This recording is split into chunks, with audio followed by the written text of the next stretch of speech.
दोस्तों और साथियों, क्या होगा जब एक मंदिर में पूजा पाठ करने वाला साधु मंदिर में ही आने वाली पूजा करने वाली महिलाओं के ही साथ कुछ गलत काम करे, गलत व्यवहार करे।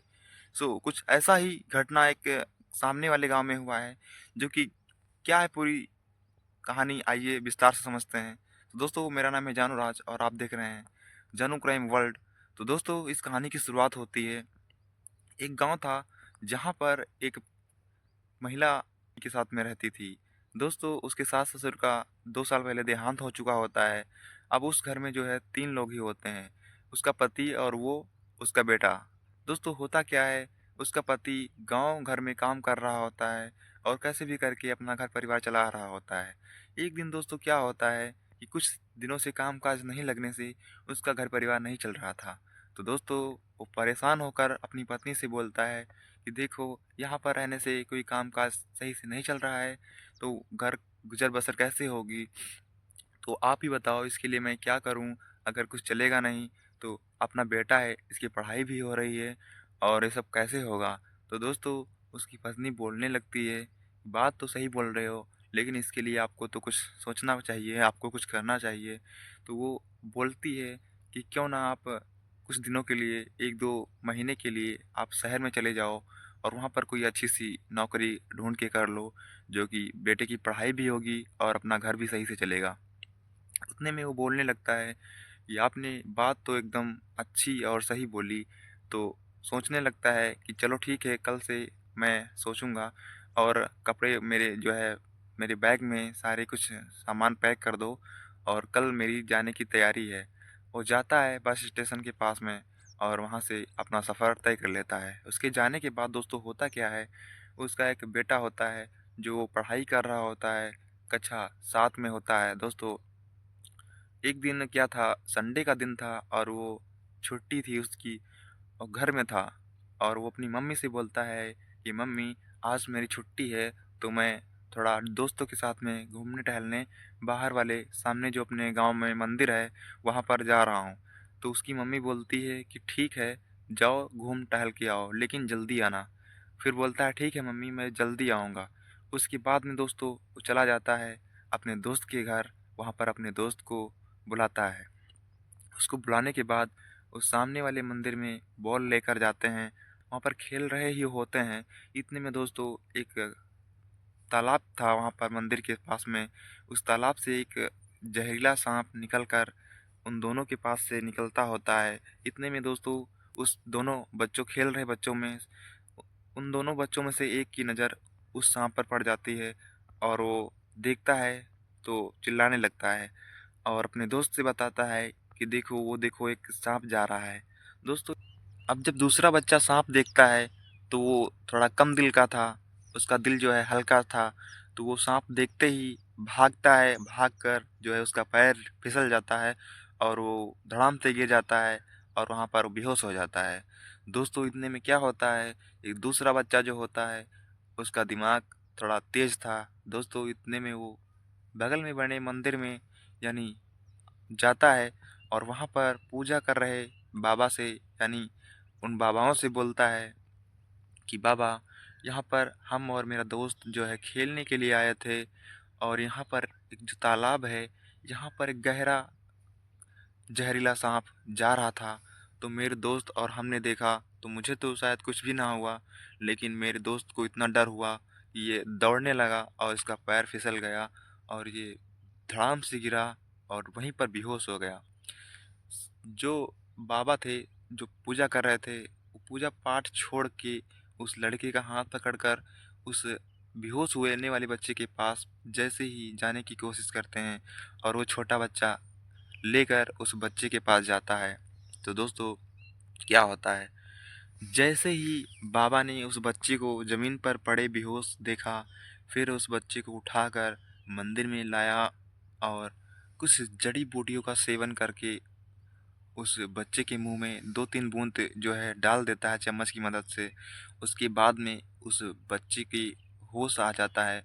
उससे कुछ 2-3 मिनट पहले, दवाई पिलाने के 2-3 मिनट पहले, उसका दोस्त जो होता है, वो उस लड़के के घर यानी उसके माँ को ये सारी बातें बता चुका होता है।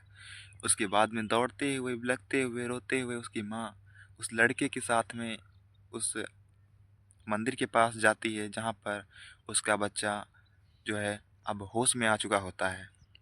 दोस्तों होता क्या है, उस बाबा के इतनी मदद करने के बाद वो महिला देखती है कि ये बाबा ने मेरे बच्चे को जो है इतना सारा ये सब जो है जड़ी बूटी पिलाकर उसको ठीक किया है। इन बाबाओं का जो है चरित्र बहुत ही सही है, लेकिन ऐसा बिल्कुल भी नहीं होता है। वो बाबा जो होते हैं उनका मन थोड़ा अलग हिसाब का होता है। वो बहुत ही गंदे धारणाओं वाले यानी गंदे विचार वाले बाबा होते हैं।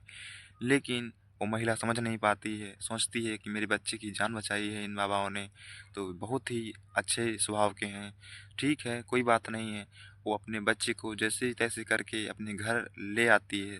इसके बाद होता क्या है दोस्तों, अपने बच्चे को घर लेकर आती है। उसके बाद कई दिन बीतते हैं और लड़का एकदम स्वस्थ तरीके से स्कूल जा रहा होता है। एक दिन घर आता है, अपनी मम्मी के साथ में बैठकर खाना खा रहा होता है। उस टाइम उसके नाना के यहाँ से फ़ोन आता है और उसको बुलाने की बात बोली जाती है कि बेटा तुम कई दिनों से मेरे घर नहीं आए हो। मामा और नानी मामी लोग तुम्हारा बहुत ख़्याल करते हैं कि बेटा आया नहीं है, तो क्या किया जाए। तो ऐसा करो कि मैं तुमको कल लेने आऊँगा और रेडी रहना और आ जाना। इतनी बात जैसे ही उसकी माँ सुनती है तो उसके कपड़े लत्ते सब कुछ पैक करके एक बैग में रख देती है और उसको तैयारी करने में जुट जाती है। दोस्तों जैसे ही सुबह होता है उसका मामा बाइक से आता है और उस लड़के को घर के लिए लेके चला जाता है। दोस्तों 2-3 दिन हो जाते हैं और उसकी मम्मी देखती है कि आज 2-3 दिन हुए हैं, तो चलो फ़ोन करके देखती हूँ। जैसे ही उसके यहाँ मायके में फ़ोन लगाती है, तो पता चलता है कि अभी 1 महीने के लिए उसको यहीं पे मतलब रखा जाएगा। उसके पिताजी बोलते हैं कि बेटी अब लड़के को कुछ दिन के लिए यहीं पर रहने दो, क्योंकि हमारे घर में कोई छोटा बच्चा नहीं है, तो हम लोगों का मन लग जाता है। तो वो बोलती है ठीक है रहने दो। उसके चलते में दोस्तों होता क्या है, अब वो लड़का भी 1 महीने के लिए वहीं पे रुकने वाला था। अब उस घर में जो है महिला अकेली बचती है। दोस्तों होता क्या है, सामने जो मंदिर था वहाँ पर एक दिन प्रधान जी गाँव के प्रधान जी जाते हैं और उस मंदिर में पूजा कर रहे हुए संत यानी बाबा से बोलते हैं कि ऐसा है काफ़ी दिन हो गए हैं हमारे गाँव में पाप बहुत बढ़ गया है, तो ऐसा करो मैं प्रधान होने के नाते एक पुण्य का काम तो ज़रूर करूँगा, उसमें से कुछ रुपए मैं लगा दे रहा हूँ और आप बाबा होने के नाते इस मंदिर में रहते हो तो आप इतना काम करो कि गाँव में जा जाकर चंदा इकट्ठा करो और कुछ पैसे मैं लगा दूँगा और इस गाँव में भंडारा का आयोजन करो। तो वो सोचता है बाबा चलो आप ऐसी बात बोल रहे हो तो ठीक है। फिर वो उस गाँव में जा जाकर चंदा मांगना शुरू कर देता है। चंदा मांगने के बाद दोस्तों उस औरत के घर में जाता है और शायद उसका गाँव से कुछ ही दूर पर उसका घर था। दोस्तों उस महिला का घर सभी घरों से दूर था, यानी कहें तो खेतों की तरफ था। अगर कोई महिला जोर शोरों से आवाज़ भी लगाए तो किसी को कुछ पता ना चले। तो दोस्तों बाबा साधु ने पूरे गांव में तो मांग लिया, लेकिन अब सोचता है कि उसको सामने एक घर और दिख रहा होता है। फिर सोचता है चलो इस क्यों ना हम इस गांव घर में भी मांग लेते हैं।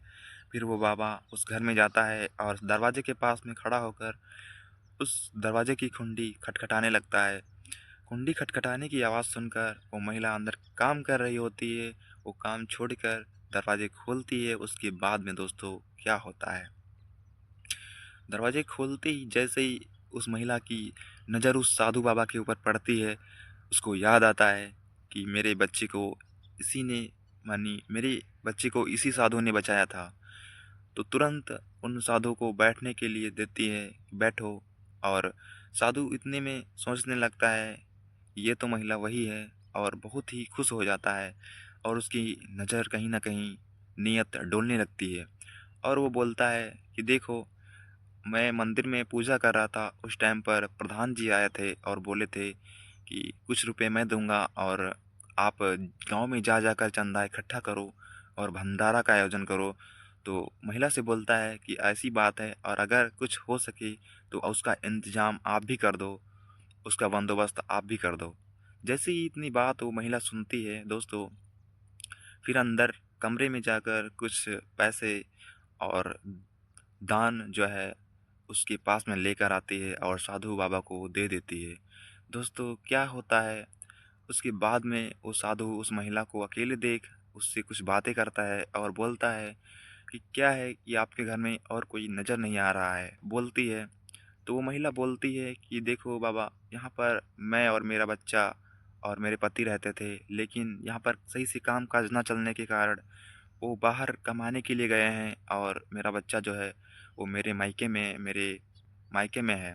तो इतना सुनने के बाद बाबा सोचता है कि ये तो अच्छा मौका है, चलो इसका गलत फ़ायदा उठाया जाए।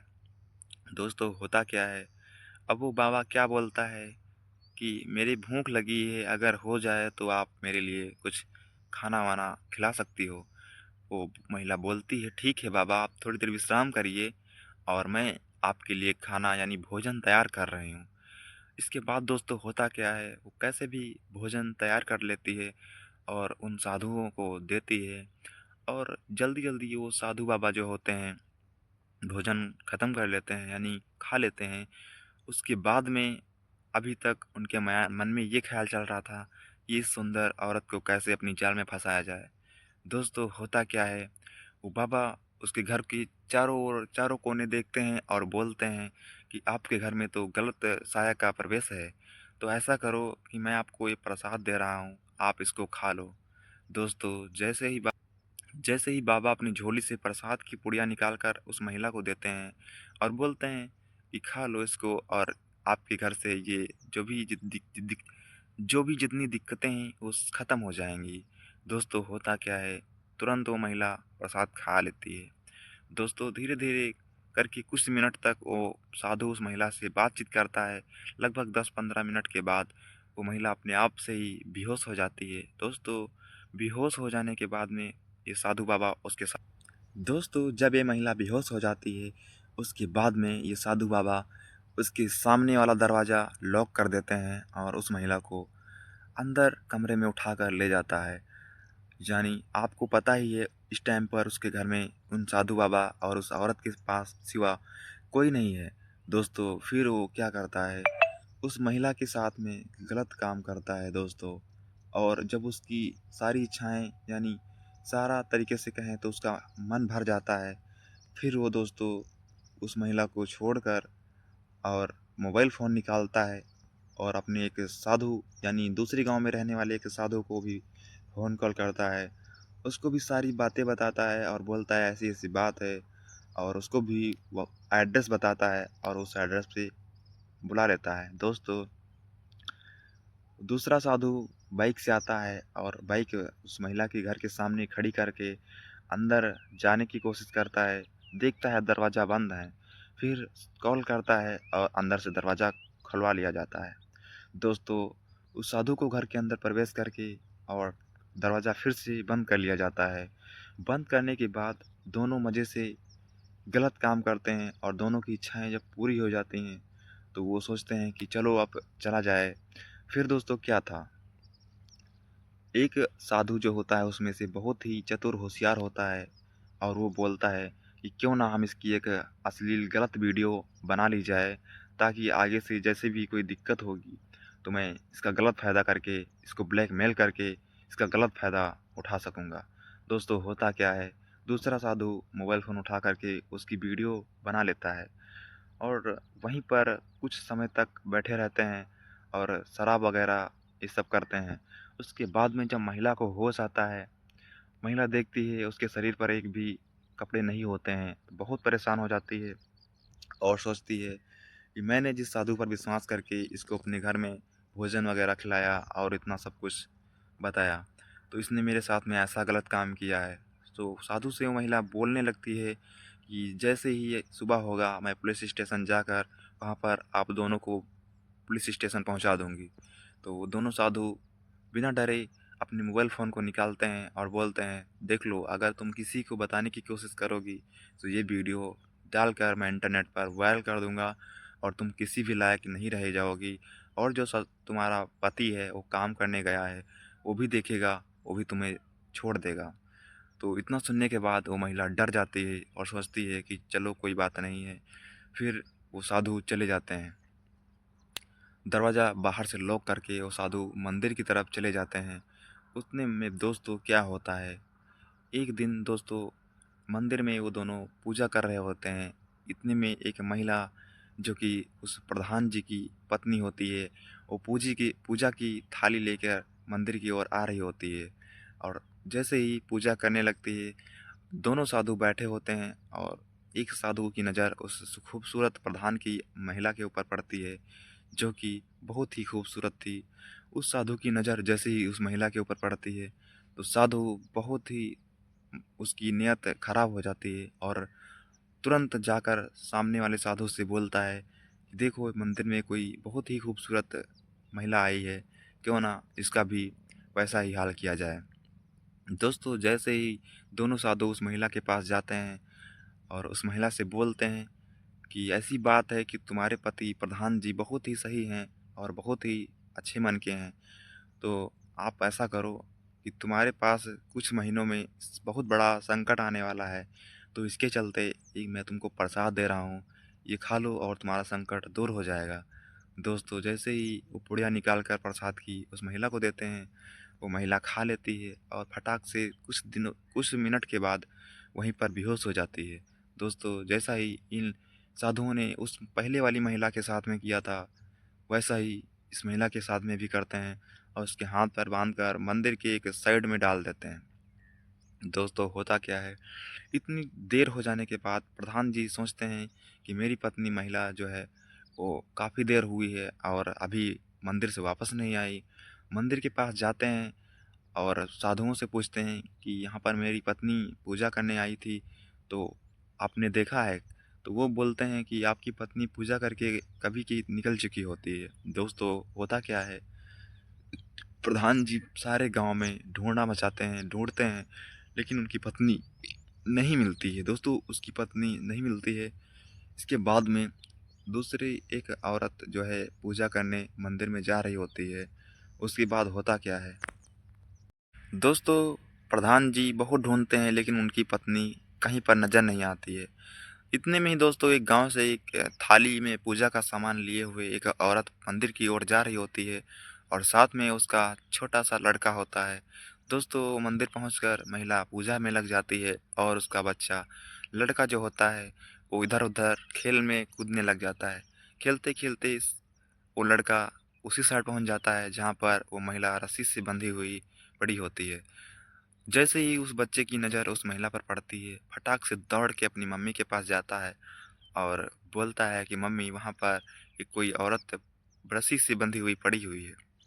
दोस्तों होता क्या है, वो महिला तुरंत सुनने के बाद उस औरत के पास जाती है और उसको रस्सी से खोलती है और कैसे भी मंदिर से बाहर लेकर आती है। फिर महिला के होश आता है और महिला अपने घर जाती है और अपने पति यानी प्रधान जी से सारी बातें बताती है। प्रधान जी मंदिर के पास जाकर सामने वाले पुलिस स्टेशन पर कॉल करते हैं और मामला सारा पुलिस में बताते हैं। उसके बाद कुछ पुलिस वाले आते हैं और उन दोनों साधुओं को घसीटते हुए इस पुलिस स्टेशन की तरफ लेकर जाते हैं और वहाँ पर उनको कायदे से पिटाई करती है। पुलिस उनकी पिटाई करती है, उसके बाद में सारा कुछ कबूल करते हैं कि ऐसा ही मैंने एक औरत के साथ में पहले भी किया है। दोस्तों होता क्या है, उस पहले वाली औरत के घर में पुलिस वाले उस साधु को लेकर जाते हैं और तब तक वो औरत मर चुकी होती है, यानी एक्सपायर हो जाती है। फिर दोस्तों इन साधुओं को उम्र कैद का फैसला सुनाया जाता है और दोस्तों इन दोनों को कड़ी से कड़ी सज़ा दी जाती है। दोस्तों आप लोग बताइए कि मेरी ये स्टोरी कैसी लगी? अगर अच्छी लगी तो वीडियो को लाइक, चैनल को सब्सक्राइब करना ना भूलें। तो दोस्तों आज के लिए बस इतना ही। आप लोगों को मिलेंगे अगली वीडियो में। जय हिंद।